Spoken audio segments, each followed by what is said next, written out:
Hello বন্ধুরা, আজকে হচ্ছে 20th মার্চ 2024। আমরা দুজন যাচ্ছি বড় ছেলের কাছে মেলবোর্ন। তো কি আমরা ব্যবস্থা করলাম, ম্যানেজমেন্ট কি লাগে অস্ট্রেলিয়া যেতে গেলে, পাসপোর্ট, ভিসা, তারপরে মেডিকেল ইন্স্যুরেন্স, তারপরে করোনার ওই টেস্টের সমস্ত রিপোর্ট রেডি করতে হয়।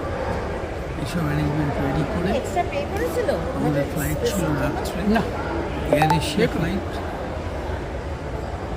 কলকাতা থেকে 1:05 ফ্লাইট। প্রথমে আমরা এখান থেকে যাব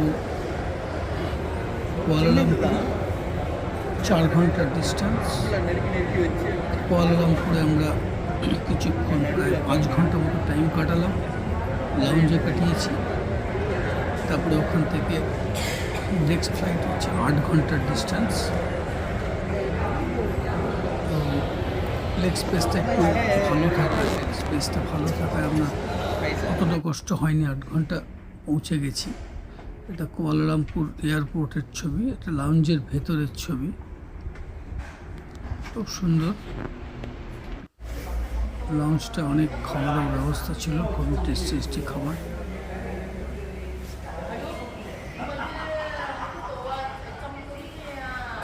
মেলবোর্নে আমরা পৌঁছলাম, প্রথমে রাত্রে 1:05 রওনা হলো।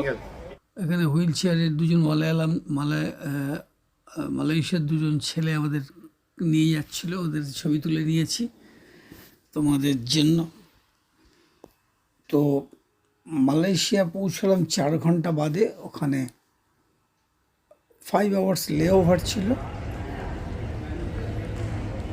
তো ওখান থেকে আমরা নেক্সট ফ্লাইট নেওয়ার জন্য গেট নাম্বার কত আমার মনে নেই, যাই হোক ওরা ছিল, ছেলে দুটি ওরাই নিয়ে গেল গেটের কাছে। এখানে বসে আছি আমরা, ফ্লাইটে উঠবো। এটা টাইমিং হচ্ছে 1টা, বোর্ডিং টাইম ছিল 12:20। 1টার সময় মোটামুটি অ্যাপ্রক্সিমেটলি 1টার সময় ছেড়ে দিল আর পৌঁছলাম। এটা হচ্ছে আমাদের টিকিটটা, বোর্ডিং পাস। আমরা পৌঁছলাম মেলবোর্নে রাত 12:30। বাড়ি পৌঁছতে 1টা বেজে গেছে, 1টা কি 1:30 হবে। এটা হচ্ছে এই মেলবোর্নের ফ্লাইট যেটা, সেখানকার কয়েকটা ছবি তুলেছি। এখানে জানলা দিয়ে বাইরের দৃশ্যটা, মেঘের সিনারিগুলো যারা ফ্লাইটে দেখেছ, আমার খুব সুন্দর লাগছিল, তাই একটা তুলে নিয়েছি তোমাদের জন্য। খাওয়া দাওয়া মোটামুটি ঠিকঠাকই ছিল। একটা বুখারা বিরিয়ানি আর একটা হায়দ্রাবাদি বিরিয়ানি, ওটা ছিল তোমার ইয়েতে, আগের ফ্লাইটটায়, কলকাতা টু কুয়ালালামপুর ওই ফ্লাইটে। টেস্ট একটু অন্যরকম, ঠিক আছে, গরম গরম সার্ভ করে।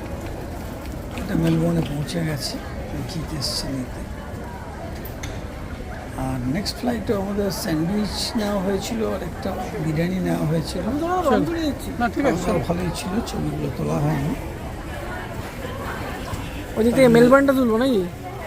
টোটাল 12 ঘন্টা ফ্লাইটে আর 5 ঘন্টা এয়ারপোর্টে বসে থাকে। একটু এক্সস্টেড জার্নি, উপায় নেই, কম সময় তো আর পৌঁছতে যাবে না। তবে অনেক রাত হয়ে গেছে, চলো চলো চলো চলো। এই মেলবোর্ন পৌঁছে গেছি, এখানে প্রায় 6 মাস থাকার প্ল্যান আছে। একটা জিনিস তোমাদের জানিয়ে রাখি, সেটা হচ্ছে ব্যাটারি কিন্তু চেক ইন লাগেজে 9 টাকা। আমরা ওই আধবিকের একটা খেলনা নিয়েছিলাম, ওর ব্যাটারিগুলো আমরা ওই চেক ইন লাগেজে ঢুকিয়েছিলাম। ক্যালকাটা এয়ারপোর্টে আমাদের বললো যে আপনারা ব্যাটারিটা বার করে হ্যান্ড লাগেজে নিয়ে নিন। তো ওই জন্য তোমাদের জানিয়ে রাখছি, ব্লেডগুলো রাখতে পারো চেক ইন লাগেজে, never keep battery inside check in luggage. That is one.